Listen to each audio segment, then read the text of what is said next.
Are we live? Come on. Do. Yeah.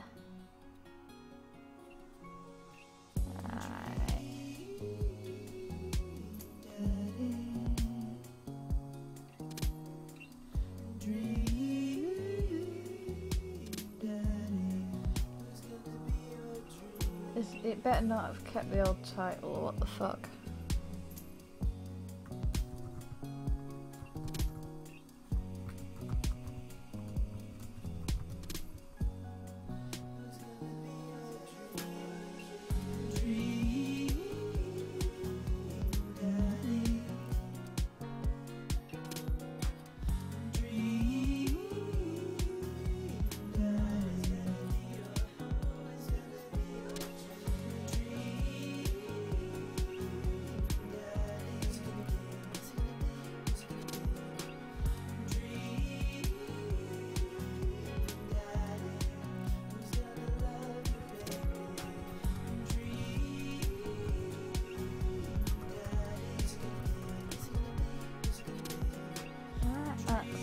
And then just post it on Tumblr, then get started.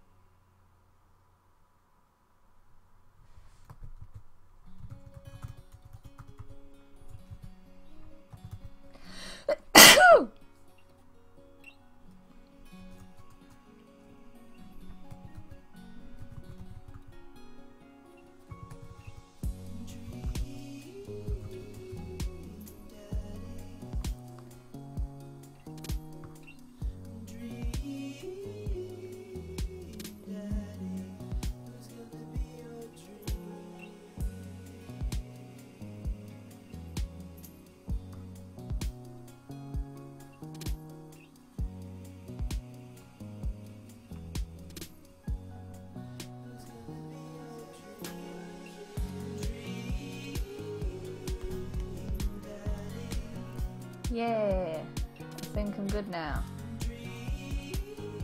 Alright, let's get to it.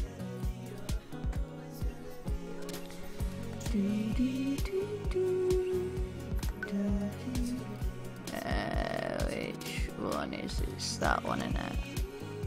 Is it? Welcome. You've got Yeah. Hello! Nice to see you. And wait, who the fuck have we done? We've done Damien and Joseph, and is that it? Let me check. I think the achievements might tell me.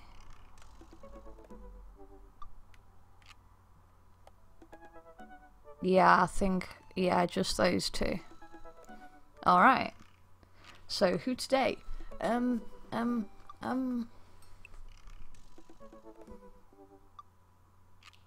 Shit. Do you have any preferences, folks who are already here? If not, I'm just gonna pick one at random.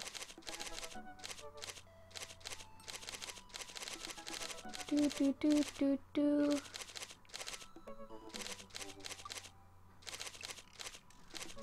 I kinda wanna do Robert. I think I'm gonna do Robert. Right, if any of you had a suggestion, it's too late now. Time for Knife Dad.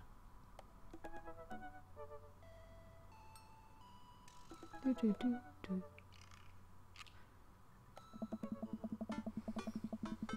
I haven't spoken to Robert since that night we drove out to his thinking spot. He seems unusually somber then. Like, more so than the usual amount of somber that Robert is, which is already a lot. I've been thinking about him and I hope he's doing okay. But I've been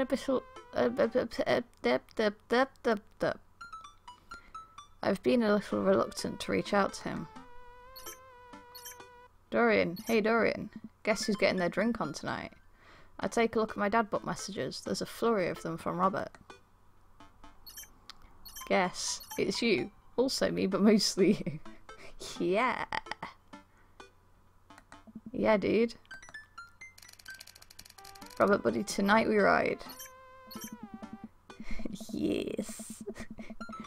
Not that I'm unappreciative, but I think this is the first time that Robert's given me more than an hour's warning before hanging out. Amanda! Amanda pops her head into the hallway. Music I don't recognise, blaring from her room. What's up? I'm hanging out with Robert later tonight. Okay, cool. Robert, who is my friend. I have friends. I'm happy for you, Dad. People enjoy my company, Amanda. And oh, I'm glad my videos have been helping you. That's nice to hear. Ugh. Dad, I'm so happy for your continued development as a human being. What are you listening to? Sad shit. Relatable.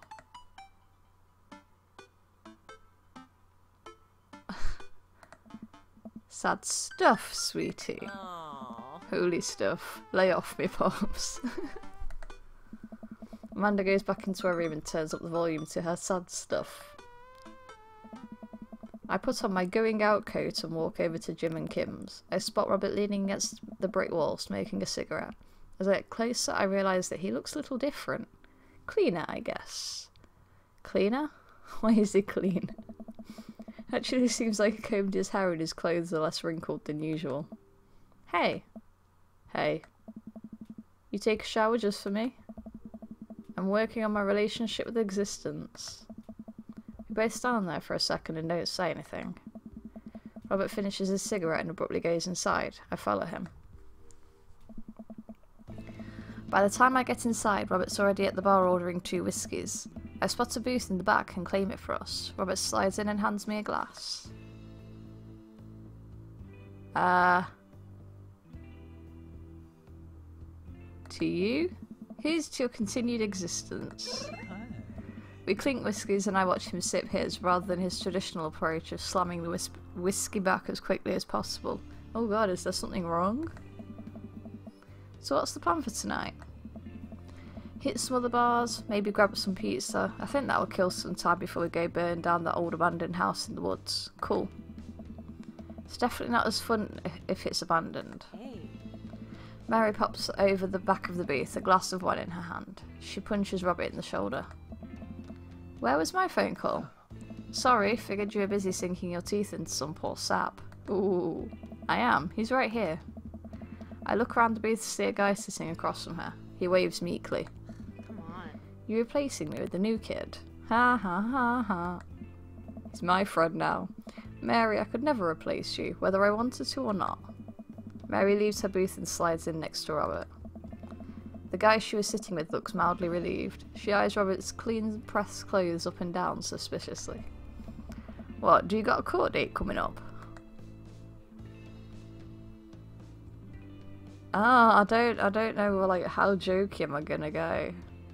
Fuck it. He would have to shave first. Yes. Seriously though, what's up with you? Robert stares down at his drink, suddenly looking serious. It's Pappy. Doctors say it's cirrhosis of the liver. I told the old bag of bones to quit it with the sauce, but it's all he's ever known, especially since Ma's gone. Oh shit. That's why I invited you out tonight. Just didn't want to be alone. Oh, come on. Dorian, don't be an asshole. You know the one thing Robert doesn't joke about is his Pappy. Whoops. Oh dear. They're giving him 2 months. I gotta help him straighten out his affairs. Oh, that's shit. Robert, I'm so sorry. Robert takes a long look at his whiskey, eyeing it in the dim glow of the bar's lights. I look at his life, then I look at mine, and I know history is just doomed to repeat itself. Oh my god. I'm just kidding. He's retired with his new girlfriend in Acapulco. They watch the sunset every night, probably screw like donkeys. You're an asshole, Robert. Also, hello! Wait, aren't rabbits the one who screw a lot? Oh, sorry, didn't realise you're an expert on which animals screw a lot. How dare you, Robert? Ugh. Please stop saying the word screw. No, screw you. Robert finishes his drink and slides it away from him. He gets up out of the booth. Me and Dorian are going to hit the bricks. You coming with? Mary casts one last glance at the sad sap she's been hunting and downs the rest of her wine in one gulp. This place is dead anyways. We exit the bar and find the typically empty street filled with a small crowd of people. Oh? At the front is a guy with a really deliberate attitude and bad posture. He carries a lantern that he shines up in his face for dramatic effect. What's going on? Yeah, what is going on? Looks like it's one of those walking ghost tours. They do that in this part of town all the time. Oh, nice. We should join it. I always wanted to do one of those. Let's do it. You know all the stories are fake, right? Let's do it. Pretty much all my stories are fake. This is research. Let's do it. Robert makes a beeline towards the back of the group. He turns around when he notices that I'm not following him. Come on. We can't just crash it, can we? Yeah, we can. Don't be such a square, Dorian. You hear me? Just act like you belong. Robert sidles up to the tour group. I reluctantly fall into step behind him. Well, here goes nothing. Hey, hey, it was in this place in 1694 that the most infamous witch trials were held. To date, we do not know if the people burned at the stake were actually witches, but it is widely reported that their ghosts still haunt this hapless dive bar to this very day. It was actually 1692. What? And then the site was over by the coffee shop down the road. I'm sorry, who are you? Daniel McSturgis, ghost historian. And this is my colleague, Dr. Oh, 90s reference. Dr. Prescott, paranormal investigator extraordinaire. We're touring America's most haunted locations as research for our new book. You may have seen our guest cameo on Paranormal House Hunters Extreme Edition. A couple of people in the back of the group start nodding. Man, Robert's good at this. Are you guys part of the group? I don't remember seeing you at the first stop. We like to keep a low profile. Easier to catch ghosts that way. Hey. They've definitely been here. Been standing next to them the whole time. Thank you, random lady who I do not know. As I was saying, the epicentre of paranormal activity can be found at the Coffee Spoon, over there. The man who runs it has been plagued by hauntings since he signed the lease. Damn near driven him mad. But whatever you want to say is cool, I guess. It's your tour. Man, didn't know that about Matt. Wait, Robert's making this up. The rest of the tour group listens intently to Robert's every word. I think the tour guide can tell that he's losing the group. He seems to be getting flustered. Thank you for your contribution and knowledge, Mr. McSturgis. Let's move on to the next haunted location. Robert, Mary and I follow the group down the street. That tour guide's shirt is cool. Yeah, everyone in the group gets one if we make it to the final location. I turn to Robert and grab him by the shoulders. I need that t-shirt. I do. Well, guess we're in this for the long haul then. Just follow my lead, don't arouse too much suspicion, and we'll have cool ghost shirts in no time. That's the good stuff. Our group arrives at an old, decrepit colonial-style house. Doesn't look like a ghost shirt. A quick pause in the tour. My name is Quinn, but most people on the ghost tour circuit call me Tourmaster Quinn. I'm a DJ, trivia master, and part-time actor. I do private ghost hunting events, birthday parties, MC bar mitzvahs, and perform traditional vaudevillian mime work. Oh, good lord. Tourmaster Quinn gives out headshots to all of us. His resume is on the back. Stage combat experience. Anyway, here's a little bit of history for you all. This was the home of noted American author Dorothy Pembridge, whose prose was wildly popular in the late 19th century. It was in the attic of this very home where she wrote such classics as The Diaries of the Victorian Mistress, Lady Fitzwilliam's Courtship, and The Ghost of Sea Captain Reginald Barclay. She unfortunately died of consumption shortly after the turn of the century, but several people have reported that on some nights you can see a light from the attic where the ghost of Miss Pembridge continues work on her latest bestseller. I guess you could say that she was consumed by her work. That's terrible.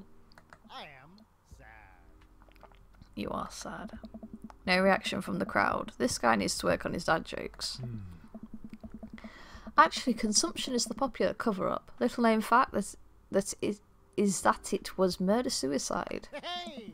I'm pretty sure she died of consumption. Sure, and we definitely didn't hire Stanley Kubrick to elaborately fake the moon landing. That's the watered-down, censored version they teach you in school.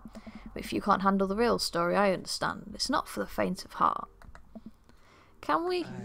I think everyone would much rather hear what the world-renowned ghost historian has to say, right, everybody? The group murmurs in agreement. This is a topic we cover extensively in our book. Dr. Prescott, would you care to tell this story? Oh, shit. That's the good stuff. Oh, for heck. Shit, what do I pick? I'm really worried I'm gonna screw this up.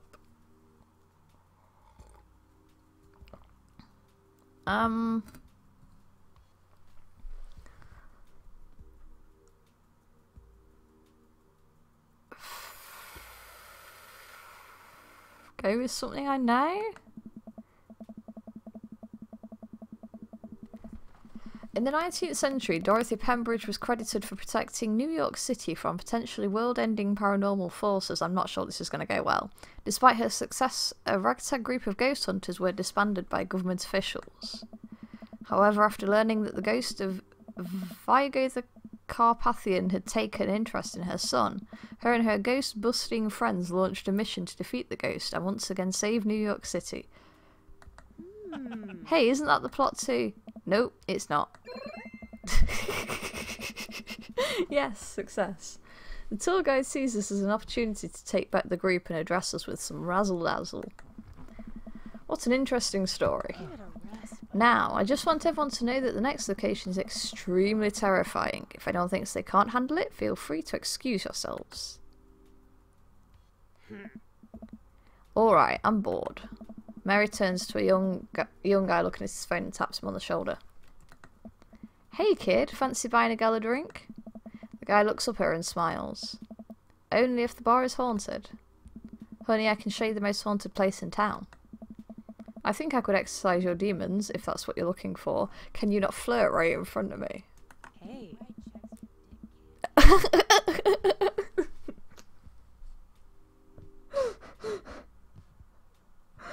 I need to use that line. Don't write checks your dick can't cash, kid. That is brilliant.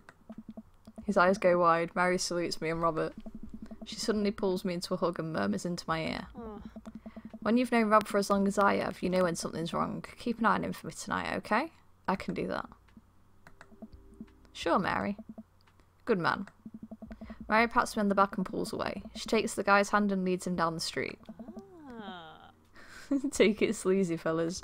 I like her, she's funny. God help that poor soul. Mary or the kid? Both. Our last stop. This burial ground is such a hotbed of horrifying paranormal activity that I'm not even sure where to begin. There's the wailing ghost of the Wharf Man, the vampire of Maple Bay, the children of the moonlight. What about the Dover ghost? By this point, the tour guide is clearly irritated with us. I'm so sad. What about it? 1 second, the laptop turned off again. I need to type in the password. I need to stop letting it turn off. I should probably change some settings. Oh, nothing. It's just that I think it would be a crime to come all the way out to the cemetery, the actual origin of one of New England's most notorious paranormal entities, and not even mention the infamous Dover ghost. It's not a real thing. That is absolutely not a real thing. I think someone needs to brush up on their paranormal history. I know tons about paranormal history. I know every ghost in this area. I can guarantee there's one you don't know. Robert looks over at me and smiles. Would you folks care to hear the tale of how Prescott and I met? That's the good stuff. No, the entire group shushes the tour guide. Okay, fine, tell the story. Well, it was a dark and stormy night. I wasn't always a paranormal investigator. Hello, nice to see you. Oh. Way back when, I was just Hey. a Bible salesman. Travelling around the state, not only spreading the good word, but becoming closer to the man upstairs myself. I happened upon the quiet town of Maple Bay quite by accident. but little did I know that this city has a dark side. Now, about the same time, I was just starting out as an apprentice to a rather famous ghost hunter, who was an old family friend of mine. I carried the equipment, operated the EVP machine, all that. Wait, yes? Who was the famous ghost hunter? Shit. Well, I don't like to name drop, but Georgia Mathers. The tour group gasps. Georgia Mathers? She's a legend. You know her? Knew her. Amazing woman. Died mysteriously. Miss you, Georgie. Anyway, we're in Maple Bay investigating some reports of strange lights and sounds coming from the cemetery late at night. Now, we had been warned by the old crypt keeper that this place was highly dangerous, but Georgia was never one to shy away from an adventure. We camped out in the centre of the cemetery for 3 nights straight. We endured your so-called wailing watchman. Wailing ghost of the wharfman. Whatever. Your stupid vampire was just a teenager in a mask. But the Dover ghost? Man, tell him, Prescott. So, there I was, just walking back to my hotel after a long day of selling Bibles. Saving souls and selling Bibles. Also saving a couple Bibles, but never selling any souls, except my own. But that's another story. I want to know the other story. I leaned over to Tourmaster Quinn. Won it back in a fiddle competition. I found myself walking past this very cemetery. Now, I was never a very superstitious man, but something seemed off. I could hear some sort of commotion happening deep within the graveyard, and I felt compelled to investigate. And thank God you did. Georgia and I were conducting a seance in the mausoleum. At first, things were pretty normal. But after about an hour, everything went south. Playing back the EVP meter, we were able to hear a single word. Run. The air suddenly went cold. Something was very, very wrong. I just knew we weren't alone. We started to hear this faint, distant scraping sound, like something being dragged across the ground. It got louder and louder until it was deafening, some kind of demented howl. And then I felt it. Someone, something, grabbing my ankle. Robert has the whole crowd hook, line and sinker. You could hear a pin drop. I've only cried twice in my life. Once was at the birth of my daughter. The other was when that thing started dragging me.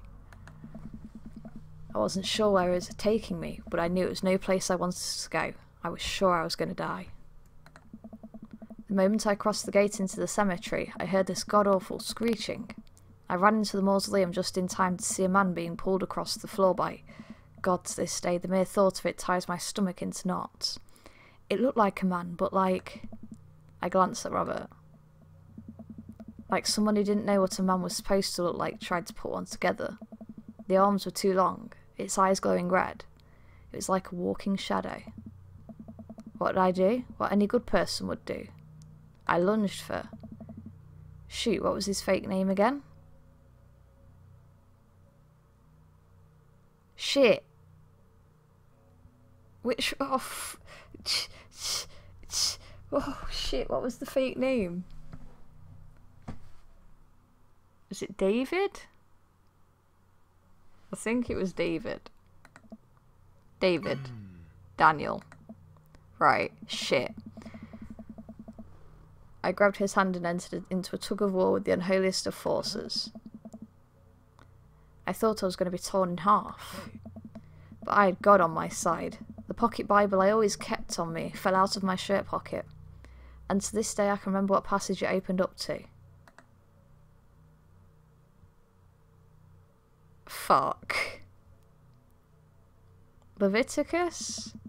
And if thy obliteration be a meat offering bacon in a pan, it shall be of fine flour unleavened mingled with oil. Shit. Not exactly relevant, but true. I have no idea where Robert pulled that verse from. With a horrifying growl, the entity finally relented. Daniel and I collapsed onto the ground exhausted. We were both covered in blood. That damn creature clawed into my chest, got me real good.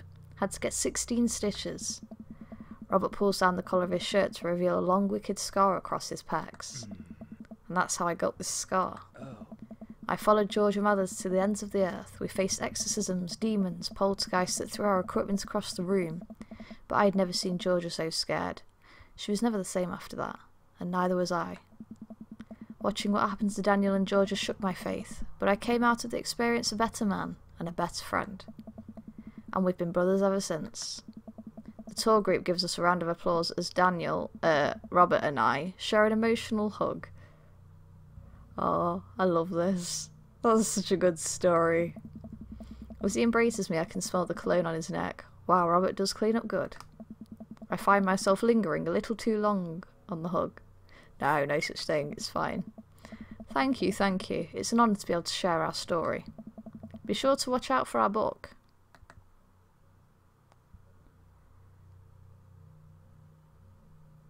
The Bruce Guide to the Hottest Ghosts.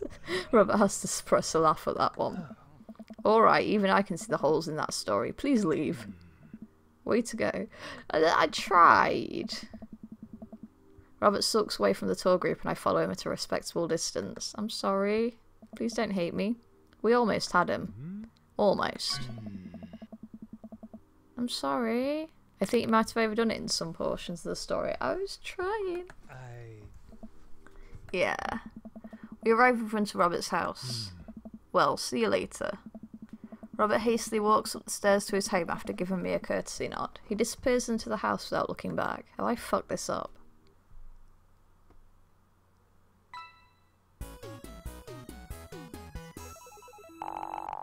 Did I really fuck that up? I'm intrigued. Oh god, what's gonna happen? That didn't go so well.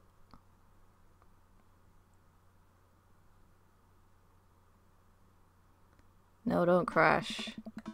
Alright, let's click through this bit. Da, da, da, da, da.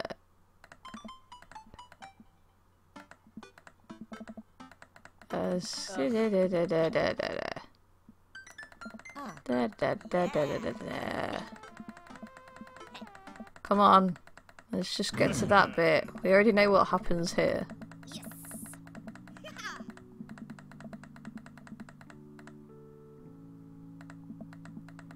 I spoke to you before. Go away. Oh shit.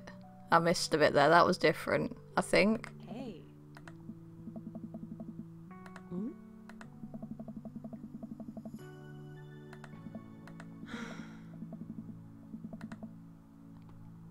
Yes, good drinking advice. I don't know why I didn't just read that bit then. Sorry, my brain. Oh, I've already skipped off of this. Wow, my brain's shit. Yeah, how to deal with a bad roommate. First thing you know, get straight A's. You get straight A's if they die during semester. Sweet. Supposedly a myth. Alright, skip you. Blah blah blah blah blah blah blah blah blah. Oh, nice.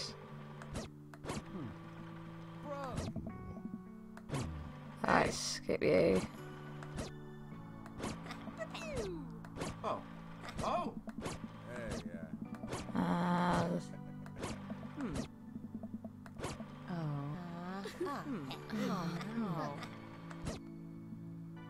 Oh, wait. Was that different that time? Shit, I'm really not doing well today. I got a bad ending? What? I didn't even see the bad... I got a bad ending? Oh no, I hate myself. I got Amanda's bad ending. And I didn't even see it. How did I do that? What did I do wrong? What? No, Amanda, I'm sorry. Oh, anyway, I take a seat next to Robert as the last guests make their way out the party. Hi. Hey. I haven't heard from you in a bit. How have you been? Oh, I'm great. Never better. So did you talk to Val? Robert sighs and readjusts himself.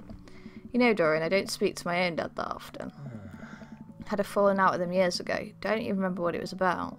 All I know is that me and him, we just don't see eye to eye. I mind my business, he minds his. I get a Christmas card from him every other year and I check in with him if a tropical storm ever hits his villa. What I'm trying to say is that I turned out fine. Robert, you didn't talk to her? It's like you said, life is full of pain. He places a hand on my thigh. This is all that matters. I instinctively pull back. A wave of guilt rushes over me. Why? Robert, no, it's not that simple. I can't believe you didn't even try. You owed that to her. How do you think she feels knowing that her own father didn't even think she was worth having a relationship with?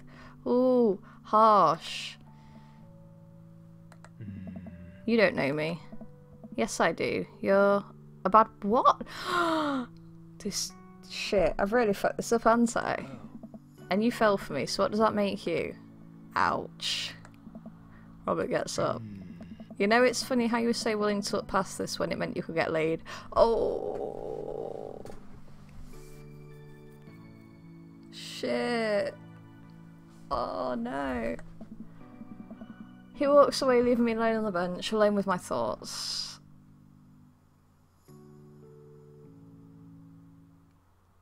Oh, no. Fucking hell. But I like him. I'm sad now.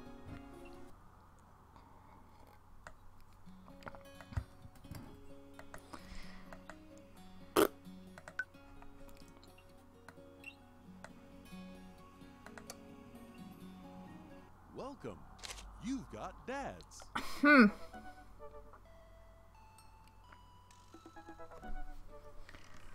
Am I gonna retry that one? Or am I gonna do a different one for now?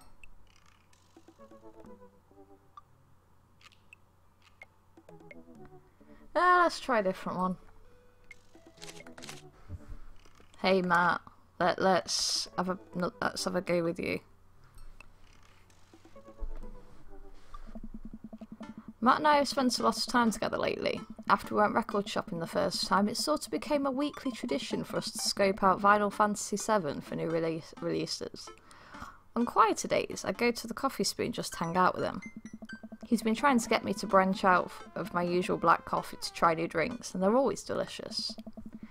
Since I've been spending so much time with Matt, Carmen Sita and Amanda have become really close friends. Amanda's taken Carmen Sita under her wing, teaching her about photography, helping her with homework, and introducing her to music that's not just boy bands.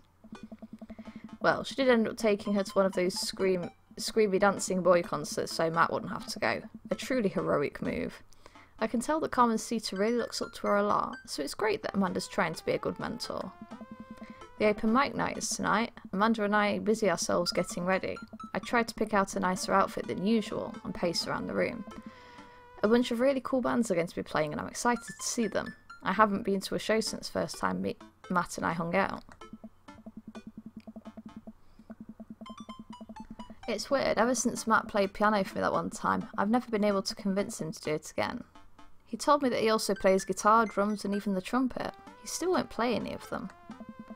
For someone so passionate about music, it's strange that he doesn't want to actually play it. It's not strange, he's having a crisis. I know because I went through that crisis for years. I didn't play music for like... Wait, how long was it? Maybe about 6 years? That I stopped for? That's a long time. Although I started again recently. It's really nice. And everyone should do music. Not at all biased. You ready to go, Pops? I can hear Amanda in the hallway as she approaches my room. Yep. Amanda pops her head in and looks me over. She pinches the bridge of her nose. Ugh. Dad, we talked about this. We talked about what? I look great. The sandals. Why am I wearing sandals? They're older than I am. Vintage, some would argue. I thought you threw them out. Amanda, since when did you enroll in the Fashion Police Academy? I got kicked out because I was a loose cannon who didn't play by the rules. For example, you're not allowed to mix florals, but you totally can if you have a good eye for colour. Who says you cannot mix florals? Fight me. You're out of your jurisdiction, rookie. Amanda guards the door until I pick out a better outfit. Stop. Those sandals are going directly into the evidence locker. What's the... It's the trash. Fine. Because sandals are shit. I reluctantly walk over to the trash in the kitchen. These sandals, we've been through a lot together. I should say a few words. You know, there's that old story about the footprints in the sand. And when there was only one pair of footprints, that's when I was wearing you. Come on, Dad, we gotta go. I've never seen the coffee spoon so packed. I spot familiar faces from the pub concert, all sipping on their caffeinated beverages of choice. A couple of people are setting up on stage. I don't see Matt, but I'm sure he's busy in the back. Amanda and Carmen Sita find each other immediately and do their secret handshake, some complicated clapping with their hands and then a big hug. Dorian! Hello, Hugo. I turn to see Hugo sitting at a table with none other than Damien. Fancy seeing you two here. I am, as you know, a dedicated patron of the arts. It's a bit of a tradition between Damien and I now. Matt's open mic nights always seem to bring out the best talents in town. Sometimes. Sometimes it gets a bit odd, even for my admittedly eclectic tastes. You guys seen Matt around? Oh. Yeah, he was just helping that Pablo kid get some equipment out of his van. Wow, Vacant Veil is playing a set.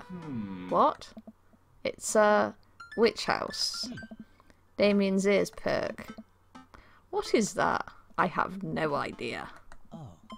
Well, it sounds delightful. I hope so. Amanda says it isn't. Shame. Alright, I'm gonna go find Matt and see if he needs any help. I head to the back room of the Coffee Spoon, where I find Matt going over some last minute show details with Pablo. My dude. Pablo and I share a full-on sincere bro hug. Hey. Glad you could make it, Dorian. Wouldn't miss it for the world, man. You guys need any help? Hey. I think we're all set, actually. Pablo, can you remind me what order people are going up in? Well, you got the handsome and unforgettable Vacant Veil opening up the set with selections from his new album, Witch Diaries. And then the Third Waves, who were all extremely attractive and could beat me up and I'd still be into it, and playing a 3-person acoustic set. That is forever my favourite kind of compliment.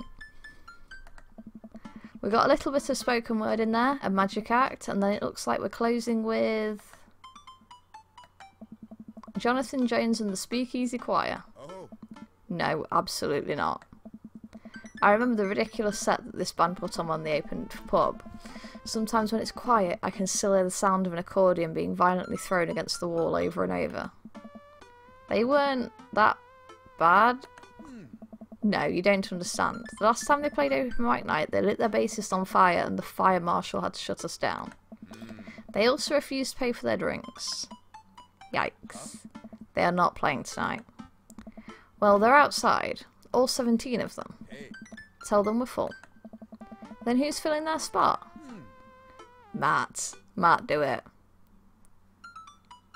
What? Come on, Matt, you should play. Oh, fuck. I'm doing great today. Oh, I have the worst day ever. No, I can't. I really can't. I'll play. What are you doing? Shit. What? What would you even do? Scar. Stop talking. Close your mouth. The Scamulus Manifesto is making a comeback solo show.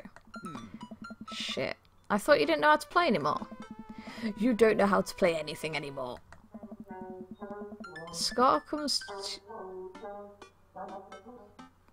That sounds terrible. Scar comes to you in the hour when you need it most, without fail. Stop being so desperate to please your hot friend, Dorian. Oh my god, this is relatable. I will do anything to please a hot friend. I am weak to cute men. Hey, Is there a keyboard around? Your unending thirst will be your ultimate downfall.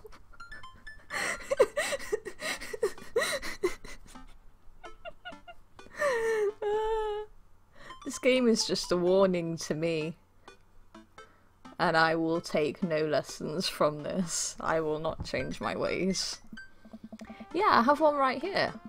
Then it's settled. Dude, are you sure? No, I'm not. As sure as Scar is generally played with staccato notes on the upbeat. Well, as long as nothing gets set on fire, it can't possibly be worse than Jonathan Jones and the Speakeasy Choir. Matt grabs me by the shoulders and stares into my eyes. Thank you, Dorian. I owe you big time. You can pay me back with a kiss. I settle back into my seat with Amanda and watch the show start. The house is packed now, with a few people even standing outside to watch. What have I gotten myself into? Holy fuck. Amanda, I may have made a mistake. Dad, if you bought a brand new pair of those sandals in hopes that I'll be okay with you wearing them, I swear to. I agreed to pull out my scar. No. Absolutely not. I had to help Matt. Dad, I love you and support you, but we left Scar behind for a reason. I agree with Amanda. Look, it's either this, or we're in the splash zone for a group of 20 musicians all crying at the same time for the sake of art. And I'm not being hyperbolic about the splash zone thing, they literally hand out ponchos. Somehow this is the preferable option. I just have to play the thing. Play what thing? You didn't have to play any instruments. Just promise me you'll still love me after this. I promise. I love you, Amanda. But I may have to change my last name and hope you'll understand. It's fine. Of course. My new last name is going to be Fireblast. That's fine. Amanda. Or maybe Cold Steel. Matt takes the stage to a roar of applause from the crowd. He grabs the mic and addresses us all. Thank you everyone for coming out tonight. Matt's so nervous. And I'm so nervous. I can't stop staring at his mouth and that makes me even more nervous. I'm so helplessly gay. We have a jam-packed roster of amazing local talent who you might already know, or may have seen before, but would like to see again. And I'm rambling now, sorry. Oh, Matt. So let me just bring out a dear friend of mine who's making his live show debut. Please welcome to the stage, Vacant Veil. The crowd cheers again and Pablo bounds up to the stage, beaming. He sets up his 2 laptops and keyboard and launches into his set. Thank you everyone, this one is called Witch House Never Dies and You're Next. Pablo hits the crowd with a heavy, inaccessible synth bass layered under drum samples and clips from science fiction shows played in reverse. Interesting. It's maybe not the right show for this, but everyone seems to be enjoying whatever this is. At the end of the song, Pablo jumps on the mic. Thank you to all the veil wearers who came out tonight. A portion of the crowd cheers. He has a fan base already? He has a name for the fan base? This is his first live show. You can buy t-shirts out the trunk of my car after the show. Also, I'd like to thank my mum for coming out to watch me play. You're my rock ma. Love you, honey. That's so cute. Pablo plays a few more songs that are actually super fun to listen to. Wow, definitely did not see that coming, especially after Amanda's strongly worded thoughts about the genre. Once he's done, he vacates the stage and Matt jumps back up again. Big round of applause for our very own Pablo, who coincidentally works here. Yay, Pablo! And hey, next up are a group of young ladies who've been tearing up the East Coast with Riot Punk for three years now. Years, I meant years. 3 years, sorry. The writing on my hand smudged because I'm sweating. Aww. I shouldn't have told you all that I'm sweating. I'm sorry. Wow, he seems just as visibly nervous as I feel right now. Put your hands together for the Third Waves. Buzzcut Molly from Vinyl Fantasy VII takes the stage, followed by 2 girls with colourful hair and fishnet stockings. All of them are wearing combat boots and all of them look mad about something. Their set is so energetic that it almost seems like a pit is going to open up in the coffee shop. I look over to Amanda, who's clearly enjoying the hell out of anarchic female-fronted punk rock. Dad, can I get a lip ring? Yes.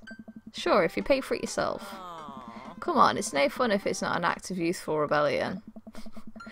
After the Third Waves close out their set, a variety of acts play to the delight and sometimes horror of the crowd. The magician tries to turn a cup of coffee into a cup of coins, but ends up just spilling hot coffee all over himself and dropping the coins. As each act leaves the stage, I get more and more nervous. There's so many people here. I don't know anything about how to play the piano other than it has keys and you have to touch the keys to make sounds. Also, I almost spilled the flat white stripes in my hand because it's trembling so much. No joke, Dad, I'm rooting for you. You're gonna knock 'em dead. Thanks, Manda Panda. An improv comedy group takes the stage. They take suggestions from the crowd and end up doing a scene that was supposed to be about coffee, but instead turns into 5 minutes of dick jokes. Classic. I have a hard time laughing. My stomach is tying itself into knots. Not just regular knots either, like the kind of knots you get when you throw your phone charger, headphones and laptop charger into the same bag. Holy shit. Out of nowhere, Matt sits down next to me. Hey, are you doing okay? No. Nothing is wrong. I want to reassure him that I'm okay, but I just can't get the words out. I'm here. Hey. That is very relatable. Alright, just making sure. I know you're going to do great, Dorian. You don't know a thing. Matt squeezes my shoulder and jogs back up onto the stage. Hey. Everybody, we're down to the last act of the night. Oh no. Hey. Now this person, who is my friend, is making their return to the stage after a long hiatus. Please welcome, formerly of the Scamulous Manifesto, Dorian Gay. Everyone cheers as I take the stage. Damien and Hugo is staring at me in shock. No. Hey everybody, good to be here. Thanks for having me on. Great crowd. My name is Dorian, but you can call me by my stage name. Five Iron Freddy? The crowd claps politely. I sit down at the piano. That's a lot of keys. That's so many keys. Do pianos usually have this many keys? Well, probably not. They usually probably have more, because most keyboards are quite small. The ones that you'll get at shows anyway. God, these lights are really bright. Someone coughs. I guess that's some good stage banter. And now I have to play a song. This song is called Beam Me Up, Scatty. Deep breath. How hard can it be? Are you giving me a fuck damn mini game? I can play piano, so we'll see how this goes. Tickle that ivory.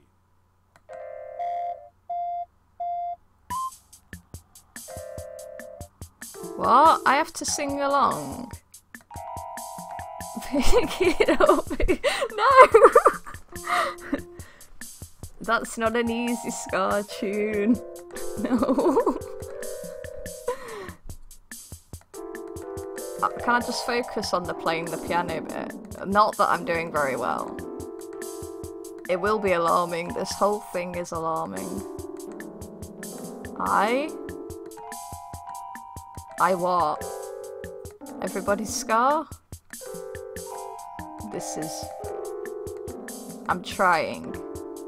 I better get some dick for this. The Scar Trek Enterprise, I like that.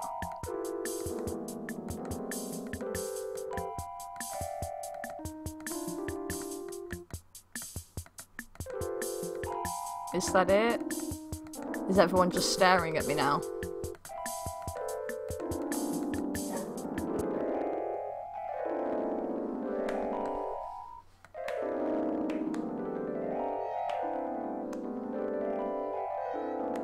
There's a cat. That was a disaster. I look up at the crowd. I see a bunch of people shifting in their seats. Oh no, I'm losing them.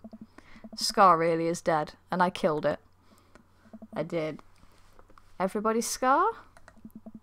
Everybody Scar! Hey, dude. Hey Matt, save me. Like a checkerboard tie-wearing angel descending from two-tone heaven, Matt walks on stage playing the guitar. We lock eyes and he gives me a reassuring smile as he effortlessly plays the chords to the song. I look out and see the crowd go wild to Matt's appearance on stage. Everybody's bouncing around now. Thank you, Matt. Thank you, Matt. It fills me with renewed energy as we jump into the chorus. Beam me up, Scotty. Beam me up, Scotty. Hey. Beam me up, Scotty, to the Star Trek Enterprise. Hey. Matt jumps into an improvised solo that is way better than the one Darren Springsteen wrote in high school. Hey. We make it to the end of the song in one piece and the crowd goes wild. Thank you, Matt. I'm moist with sweat, head to toe. Ladies and gentlemen, Matt Seller. The crowd practically screams. They all start chanting Matt's name. Hey, yeah. They want to hear you play, man. Hey. Do it. Hey. I think I'm ready. Yay! I'm so happy for you, Matt. I excuse myself from the stage and take my seat next to Amanda as Matt cozies up to the microphone. I take back what I said about Scar. That was pretty cool. I high-five Amanda and we look towards the stage. Hey. Hey everybody. More cheers. I haven't played in front of people in a long time, but it's cool to be back. This one goes out to a good friend. Matt locks eyes with me. We both smile. Am I the friend? Hey. Who helped me to be able to do this again? Hey, yeah. Thank you. This is an old one from Stillness to Dancing. The entire crowd excitedly jumps to their feet. Matt closes his eyes and starts playing an upbeat, intricate melody. The crowd sways to the music. Matt looks entirely at peace with a small smile on his face as he sings. After he finishes his song, the crowd insists on an encore.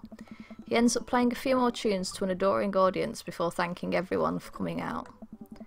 The moment he steps off stage, he gets mobbed by people. Everyone seems to be amazed that he's playing again. Damon and Hugo thread their way through the crowd to talk to me. Hey. That was amazing. It was certainly a sight. Did they make Industrial Darkwave Scar? Probably, to be honest. I'm not too sure if that genre exists, but it's never too late to start a band, apparently. I glance back over at Matt, who's hugging a bunch of people. They really seem excited to see him play. Well, yeah, he hasn't played since he lost Rosa.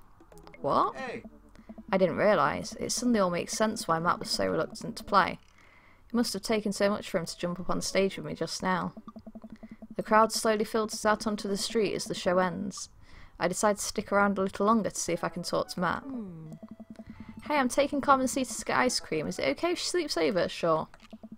We're going to paint our nails and start a punk band. Excellent. I'm going to go to all your shows. Yeah, go have fun. Just please don't wake up the neighbours with any biting truths about the government or whatever. Don't worry, we'll wake them up figuratively instead. Amanda and Carmen Cita bump fists and hang out. I spot Matt finishing up conversation with a couple stragglers on their way out the coffee shop. Hey Matt. Hey dude. Need help closing up? Hey. I'd love that. Matt and I stack up the chairs and sweep the floor in silence. We carry the stage equipment back to Matt's van where we see Pablo selling merch to a crowd of people out of his trunk. Shirts of the finest quality, every step of production from thread to stitch overseen by yours truly. Graphic design fit for a king. That kid's gonna go far. We head back into the coffee spoon and Matt puts the finishing touches on closing. When we're all done, Matt and I lean up against the counter. Thanks for saving me from myself up there. All in all, it ended up being pretty cute. What? Plus, you protected us from Jonathan Jones and the Speakeasy Choir. Someone told me that they tried to do a street performance down the road and they all got arrested for trying to form a human pyramid in traffic. It's impressive. Did it feel good to be on stage again? Hey. Hey, yeah. Yeah, it really did. Oh, I'm happy for you. I heard that you stopped playing after your wife died. I didn't realise it'd been that long. Yeah. Matt looks like he wants to say something, but he's having a hard time getting it out. He takes a deep breath. I don't know if I should. I'm not really a people person, obviously. Crowds make me nervous as hell, which is not exactly the best for performing live music. But when I was with Rosa, she lit up the room. I could follow her lead. After she passed, I was lost. Even touching a guitar hurt too much. I tried playing for people and over and over, but the music would never come out, so I just gave up. I guess what I'm trying to say is, life wasn't this scary when I had someone in my corner, someone I felt safe with. I hadn't felt like that for a long time. Until tonight. What changed? Oh. You. Oh, my heart. Oh. Blood rushes to my face. When I saw you looking so scared on stage, you reminded me of myself. And I don't want anyone else to have to feel that bad. Hey. But when I got up there and started playing, for the first time in forever I felt comfortable. I was having fun. I'd spent all this time being so afraid of performing that I forgot how much I loved it. Hey. Your strength gave me strength.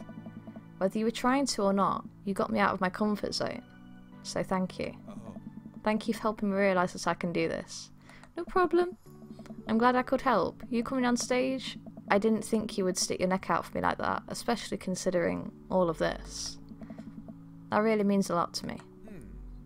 Well, you mean a lot to me. Aww. Matt and I lock eyes. He leans in and kisses me. Yay! He pulls away and covers his mouth. Oh god, I'm sorry. Sorry, I can't believe I just did that. It's fine. Neither can I, but Hey. I'm glad you did. Our lips touch again. I brush his hair out of the way and rest my hand on the small of his back. Yay! This one's not a disaster. He pulls me closer. Everything about him is sweet and soft. His lips taste like vanilla. He smells like coffee cake. Ah, he's like a coffee shop in human form. I can feel him smile through the kiss, which makes me smile. He laughs into my mouth and I can't help but laugh too, our teeth knocking against each other. They're adorable. Oh no, did I hear you? The moment I open my eyes, I realise we're still leaning against the espresso machine. Maybe the coffee shop isn't the right place for this. Yes, you could get injured. Maybe you're right. Hey, yeah. Let's go back to my place. Yeah, let's do that.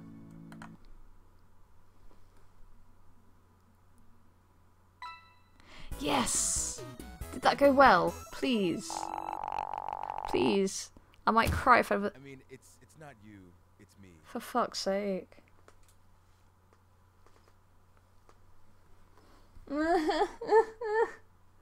Why does the dads not like me today? What am I doing wrong?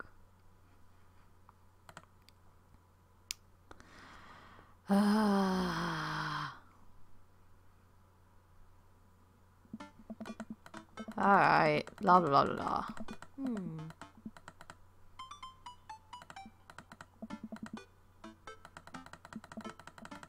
Click, click, click. Zoom.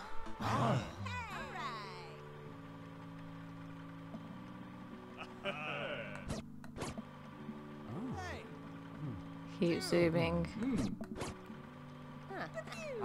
Pew pew.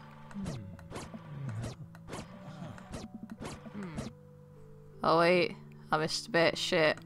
What you talk about? Find a group of people that you like, then hang out with them. Be yourself. Don't worry about being cool. You'll find friends. And try not to kiss anyone who also has braces. You get stuck. Hey guys. Hey Amanda's dad. Common Seater here is getting ready for high school. Got any advice? Don't do drugs. When you join a band, pick the easiest instrument to carry. I'm still walking a little sideways from my... What the fuck? From some days. Flute it is. Alright, I'll leave you guys to it. Come and see to me and Amanda still on for dinner with you and your pops tomorrow. Yeah, we're already planning a carrot cake for you guys. Alright. How bad is this gonna be? Take a seat next to Matt. Hey, yeah. Seems like Amanda really enjoyed this. Thanks for putting together such a nice party. Common Seater's middle school graduation is coming up in a year or two. I'm sure for the right fee I could put something together. Only if I get to DJ. Matt looks down at his hands. He does that whenever he's trying to figure out the right words to say. I think I had an idea about where this was going, but I don't know anymore. I fucked it up, ain't I? I like you a lot, Dorian, but I don't think it's more than just as a friend. I get that, man. You're cool as hell, and I'm down to keep this as friends. For fuck's sake, why am I so bad at this game? No. Matt looks up at me. I appreciate that. So I'm still welcome at the coffee spoon? Buddy, you'd be the guest of honour.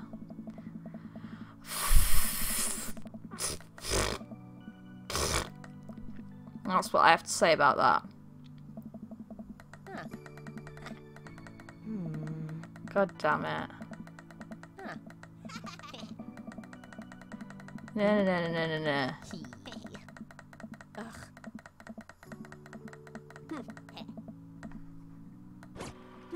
Skip. Why am I so bad?